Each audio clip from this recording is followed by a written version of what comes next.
Many thanks for joining today's edition of Aso Briefing. I am Richard Alechinwanyewe. Our top stories. Federal government holds pre-independence service, hails Nigerians' sacrifices for economic renewal. FCT administration flags off construction of 10.5-kilometer access roads in Katsina.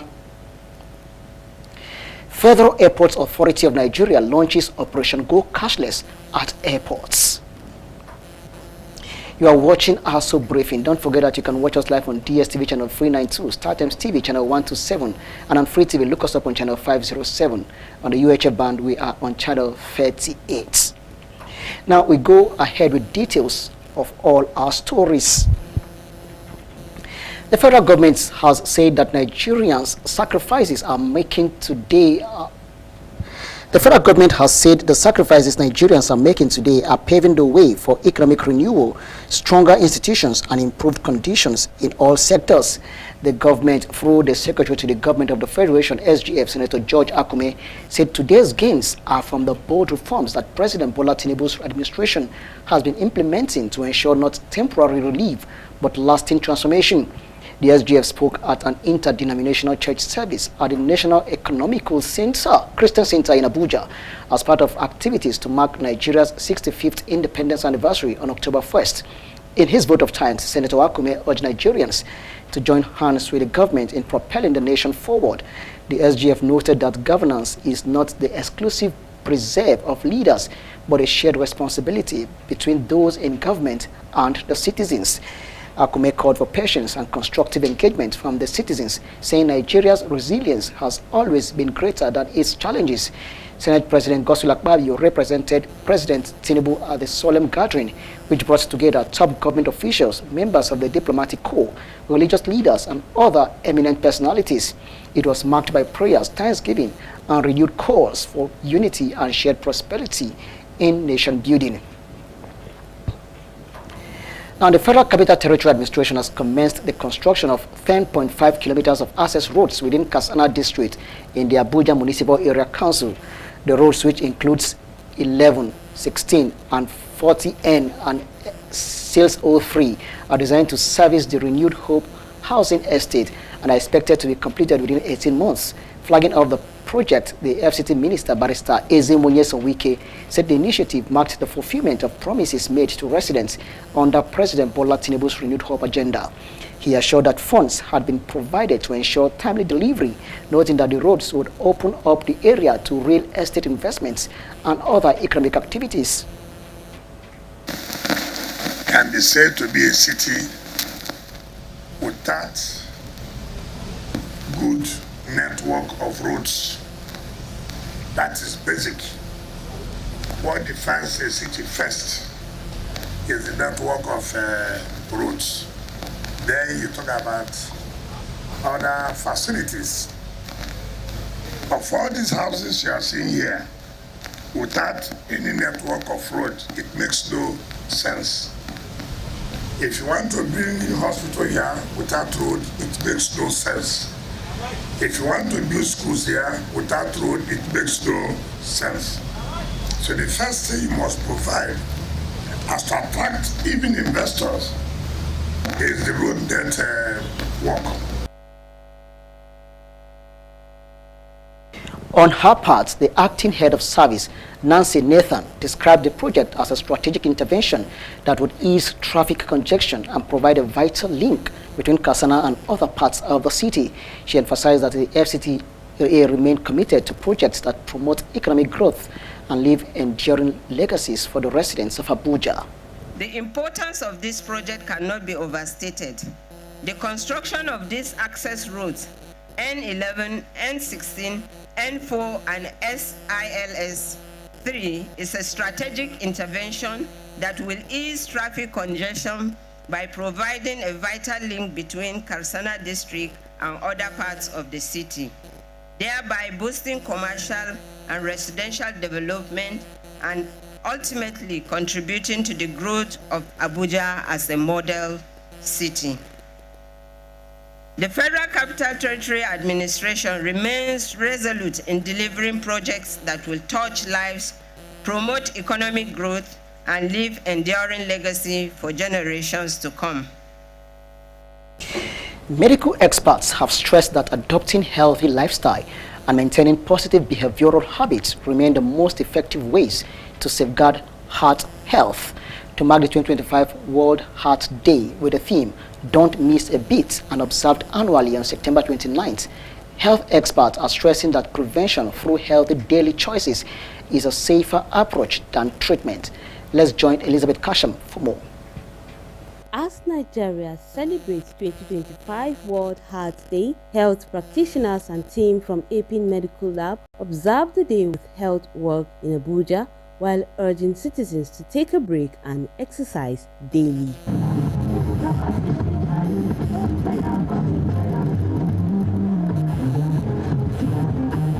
Head cardiologist of National Hospital Dr. Oladipupo Fasan, alongside neurosurgeon and Nigerian health sector reform advocate Dr. Douglas Oko, expressed concern over the rapid rise of cardiovascular diseases in Nigeria, urging citizens to embrace positive behavioral habits to reduce the risks.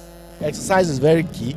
We should all endeavor to exercise at least minimum 30 minutes a day for at least 5 days a week. Beyond that, there are other instances where you might need to do more, but this is the barest minimum. Beyond that, we talk about salt intake. We all need to watch our salt intake, because salt has been shown to increase the tendency to having hypertension and, of course, then cardiovascular disease. Of course, we should watch our weight. We should be careful not to overeat, not to eat too many sweet things, sugary things, because all things add to calorie.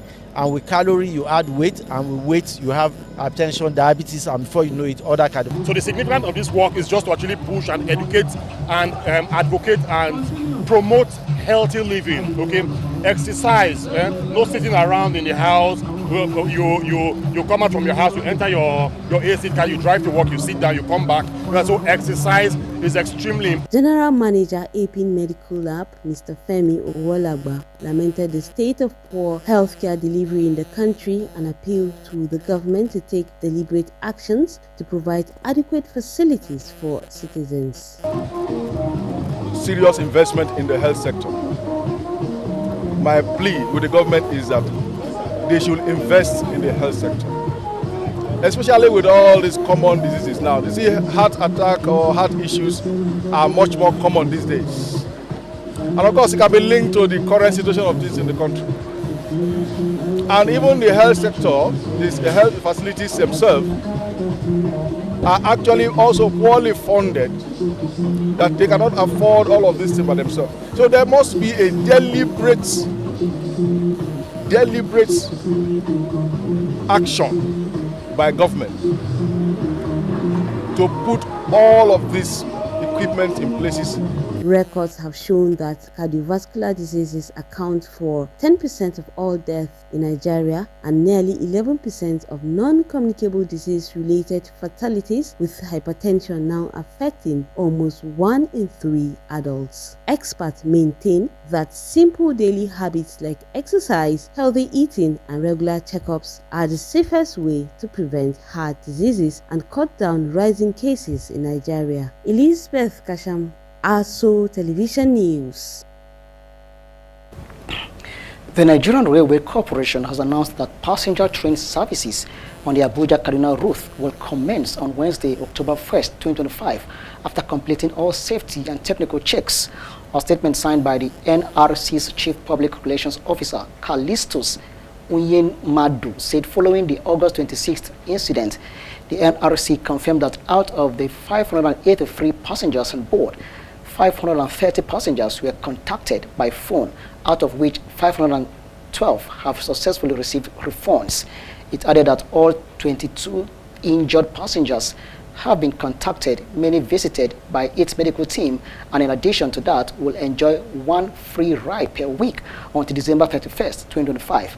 It further added that all 618 people on board during the August 26, 2025 accident will be entitled to 1 free ride before December 31st, 2025. It also sets aside every Wednesday for maintenance for the Abuja-Kaduna train service. The corporation thanked Nigerians for their patience and reaffirmed its commitment to safe reliable and affordable rail services. A Nigerian journalist, Victory Levinos Chibuike, has embarked on a record-breaking interview marathon in Abuja to advocate for press freedom. This marks his second attempt following an earlier effort that fell short of meeting the official criteria outlined by the Guinness World Records. In his opening remarks, Chibuike said the goal is to inspire young journalists to remain resolute and committed to the profession regardless of the challenges they face. Trying to advocate, it's beyond, like I said earlier, it's beyond the marathon. I'm trying to advocate for press freedom. At least, if you as a person, sitting here as a press person, has not been affected, your colleague has been affected.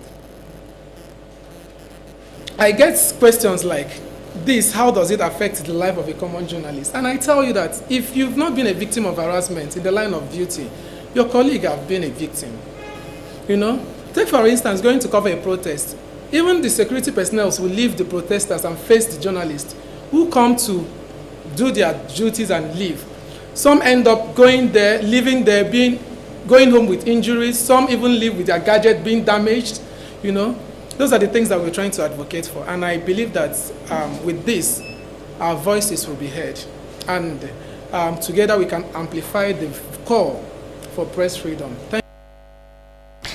Levinos Chibuike Victor had earlier set a new world record in April 2025 with a 75-hour interview marathon in Abuja, surpassing the previous 55-hour, 24-second record set in March 2024 by Nigerian entrepreneur Clara Chizoba Krongbong. Chibuike, however, explained that the reasons the Guinness Book of Records did not issue him a certificate after his first attempt. Currently, if you check the internet, I'm the current record holder. But, you know, it's like going to school without having a certificate to prove that you're a graduate. It goes beyond being a graduate. You have something to prove it. So, because of what happened the last time, I was not awarded a certificate. So, that's why I'm doing it the second time. The 72-hour, 30-second interview marathon, which kicked off on Sunday, is expected to last for 3 days, with Chibuike using the platform to amplify calls for press freedom and highlight the resilience of journalists working under threats and intense pressure. Now, the APC candidate in Gwagwalada Area Council, Alhaji Usman Yahaya, have expressed confidence that the party will deliver the Senate, House of Representatives and the presidency in future elections. Alhaji Yahaya stated these at the official handing over ceremony of the former Gwagwalada PDP chairmanship aspirant Honorable Muhammad Rabiu Adamus Abba campaign office to the APC. Our correspondent Abdullah Mukhtar completes the story.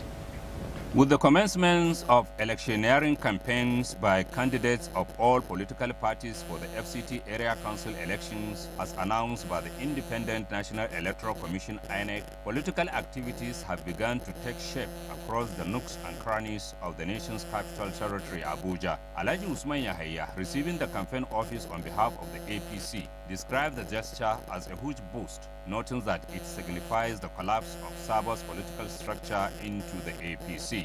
Before now, it was PDP campaign office. Now it is APC campaign office. What this is showing us is that there is no PDP in Gwagwalada Area Council again. PDP doesn't exist. APC is the only party. APC is going for the local government elections, that is the area council elections, and by the grace of God, we are going to deliver Asuaju 110%. The Gwagwalada APC standard bearer assured the FCT Minister Barrister Yinsun Wike that with the level of infrastructural development in Gwagwalada, residents of the council are ready to stand firmly with President Bola Ahmed Tinubu in 2027, beginning with ensuring APC's victory in the forthcoming FCT Area Council elections. Prince Saba has shown us the love that people have for the APC. He has shown us that they are grateful for what Mr. Minister has done to the people of Gwagwalada. And we want to project the same image. We want to project and put on top of what the minister has done, so that the people of Gwagwalada will continue to be grateful to this administration. Also speaking, the APC chairman in Gwagwalada, Alhaji Ahmed Baba, described the development as a plus to the party and a sign of victory. He urged members to conduct a peaceful campaign, emphasizing that elections should not be seen as a do-or-die affair. In his remarks, Honorable Rabiu Adamu Saba explained that handing over his campaign office to the APC demonstrates that he and his supporters in the central zone of the council are fully behind the candidature of Alhaji Usman Yahaya. It's not a do-or-die affair because we know the victory is on our side. We don't need to fight anybody. We are all brothers. We are all in the same trade politics. We here in Central Zone, we are behind his movement, and may Almighty Allah help us and put Al-Baraka into this movement. The event attracted hundreds of party faithful, including the vice chairmanship candidate, Honorable Muhammad Yusuf Dobi, and the 10 councillorship candidates of the party. Abdullahi Mukhtar, Aso Television News. Now, when Aso Briefing returns, we have more stories on business and others. Don't go away. We'll be right back.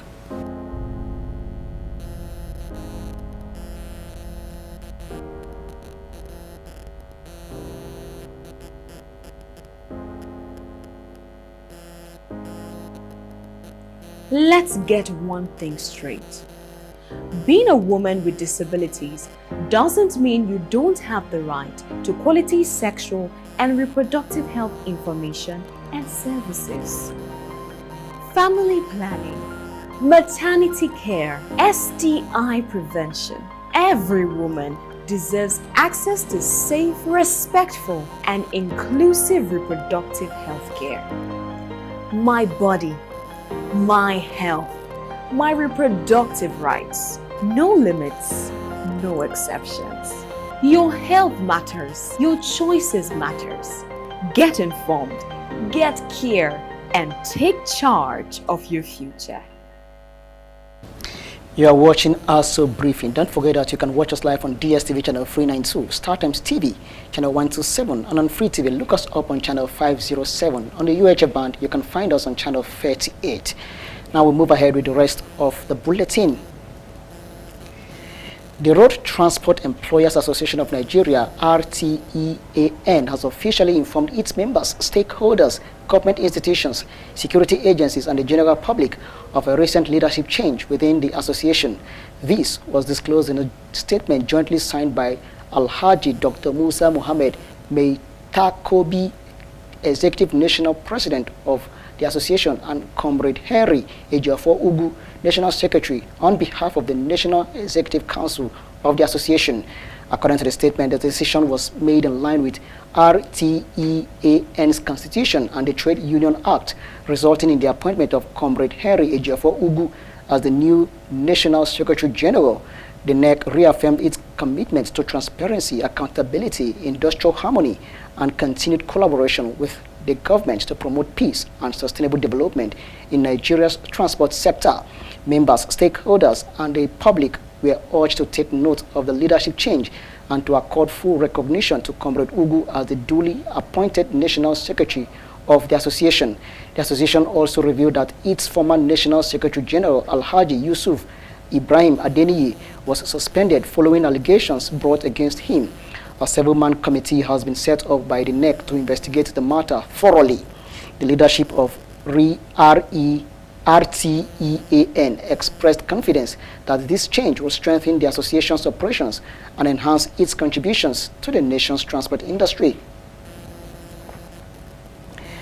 The Federal Airports Authority of Nigeria, FAN, in partnership with the Paystack, has introduced Operation Go Cashless, a contactless payment system at its airports, starting with Lagos and Abuja from September 29, 2025.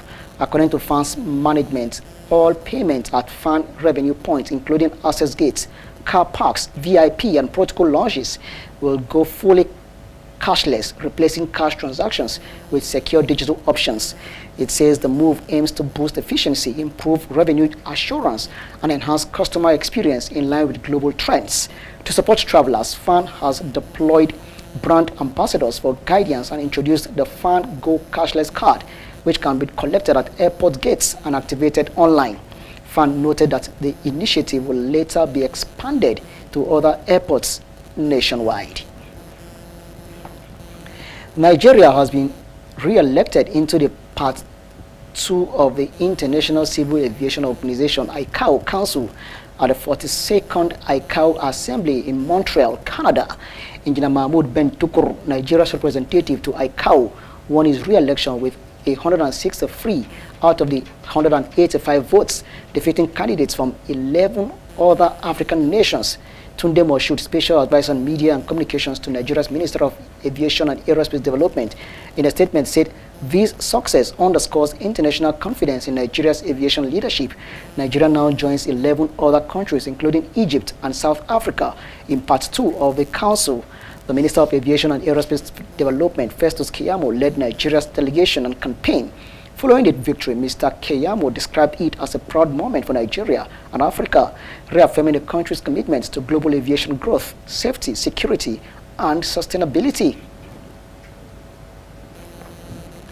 Meanwhile, the Nigeria Civil Aviation Authority, NCAA, has congratulated Nigeria's representative, Engineer Mahmoud Ben Tukur, on his re-election into the Part 4 of the International Civil Aviation Organization, ICAO Council. Engineer Mahmoud Ben Tukur, a seasoned aviation professional and former general manager of airworthiness standards at the Nigeria Civil Aviation Authority, NCAA, retained his seat following an election held on Saturday, September 27, 2025, at the ongoing 42nd ICAO Assembly holding in Montreal, Canada. With this victory, Nigeria will continue to serve on the 36-member ICAO Council for another 3-year term, alongside Egypt, South Africa, India, Spain, Mexico, Saudi Arabia, and Switzerland. In a similar vein, MD, Chief Executive Officer, Federal Airport Authority of Nigeria, FAN, Mrs. Olubunmi Kuku, praised Nigeria's re-election to the ICAO Council with 163 votes, calling it global recognition of the country's aviation leadership. She credited Aviation Minister Festus Keyamo's vision and pledged that FAN will leverage the mandates to boost Nigeria's ambition of becoming West Africa's aviation hub. She also congratulated Egypt and South Africa, noting that Africa's stronger voice in global aviation. Now, in a bid to strengthen police-community relations and foster mutual understanding, the FCT Police Command, in partnership with the GS Foundation, has hosted a community-focused football tournament tagged Play for Trust. The event, which held on September 27, 2025 at the Old Parade Ground, Area 10, Garki, brought together youths from Garki and police officers in mixed football teams for a day of sportsmanship, dialogue, and partnership building. The tournament, supported by the Embassy of the Federal Republic of Germany and the UNDP, featured friendly matches designed to promote unity, trust, and collaboration between law enforcement and the community. A statement issued by the command spokesperson, SP Josephine Ade, said beyond football, the event served as a platform for constructive engagement, allowing participants to interact in an informal setting and deepen cooperation in the collective fight against crime. According to the statement, the Inspector General of Police, represented by Assistant Inspector General of Police in charge of Community Policing Research and Planning, AIG Gumel Husseini, who spoke at the event, commended the initiative and reiterated the force's commitment to community-oriented policing. He noted that events such as these strengthen mutual respect, reduce tension, and create safer neighborhoods through collective responsibility. SPRD further said the command is working with the GS Foundation and other stakeholders to ensure that such activities are sustained across the FCT as part of ongoing efforts to build trust and enhance public safety. And the federal government has condemned and categorically refuted recent allegations by certain international platforms and online influencers suggesting that terrorists operating in Nigeria are engaged in a systemic genocide against Christians, saying such claims are false, baseless, despicable, and divisive. Minister of Information and National Orientation, Mr. Mohammed Idris, made this known in a statement signed by the Special Assistant on Media to the Minister, Mr. Ibrahim Rabiu. The minister emphasized that portraying Nigeria's security challenges as a targeted campaign against a single religious group is gross misrepresentation of reality. He added that while Nigeria, like many countries, has faced security challenges, including acts of terrorism perpetrated by criminals, couching the situation as a deliberate, systematic attack on Christians is inaccurate and harmful. The statement noted that violent activities of terrorist groups are not confined to any particular religion or ethnic community, and that these criminals target all who reject their murderous ideology, regardless of faith. According to him, the government remains unwavering in its commitments to completely degrading terrorist groups and securing the lives and property of all citizens, and this resolve is already yielding results. He further disclosed that the federal government is steadfast in its duty to protect every Nigerian regardless of ethnic or religious identity, and continues to work with international partners to address the global threats of terrorism. Now, the ECOWAS Parliament has included a budget of 19.6360330 units of accounts for the 2026 financial year, representing a 5% increase from the 2025 fiscal year. Speaker of the Parliament, Hajia Maimunatu Ibrahima, disclosed this at the end of the 2025 second extraordinary session in Port Harcourt, Rivers State. She said the budget will enable the Parliament carry out its priority missions, including implementing the conclusions of a seminar on artificial intelligence, AI, while ensuring transparent management of public funds. The budget breakdown shows that 98.64% of the funds, amounting to UA 19.368.394, will be financed through the community levy, while 1.36% or UA 257.636 will come from other sources. However, the Parliament expressed concern that some member states have defaulted on the payment of the community levy, the mandatory 0.5% tax on goods imported from non-ECOWAS countries. The Parliament suggested sanctions against countries that refuse to pay levy. The Speaker also highlighted the importance of leveraging AI to modernize the Parliament's work, strengthen accountability, and bring its institutions closer to citizens. Now, a report just reaching us says the FCT Police Command has tracked down and arrested 5 notorious and wanted banditry suspects and recovered arms and ammunition. This operation, which was led by the Commander's Scorpion Squad, took place on the 20th September through 28th September 2025. According to a statement issued by the command's spokesperson, SP Josephine Adi, the suspects are responsible for several kidnappings in the north central, northwest, and northeast regions of the country and have been on the wanted list of the police and other security agencies. SP Adi said they were tracked to Nasarawa, where they were arrested. She gave the names of the suspect as Abdullahi Garuba, a.k.a. Alhaji Ore, male, 40 years. Yusuf Inuwa, a.k.a. Alhaji Dabunda, male, 49. David Kaika, a.k.a. Baba, male, 29 years. Baba Imaji, female, 36 years. And Ibrahim Nasiru, a.k.a. Pepe, male.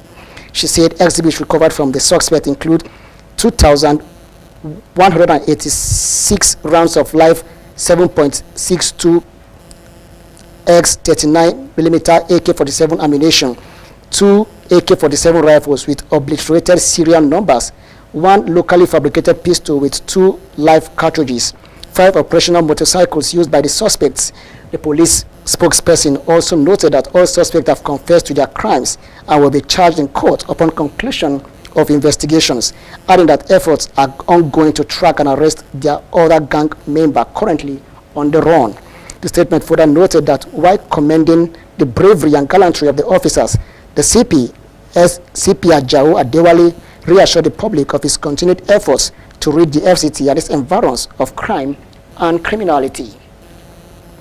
And that does it all on Aso Briefing for today. Many thanks for watching. I am Richard Alechinwanyebe.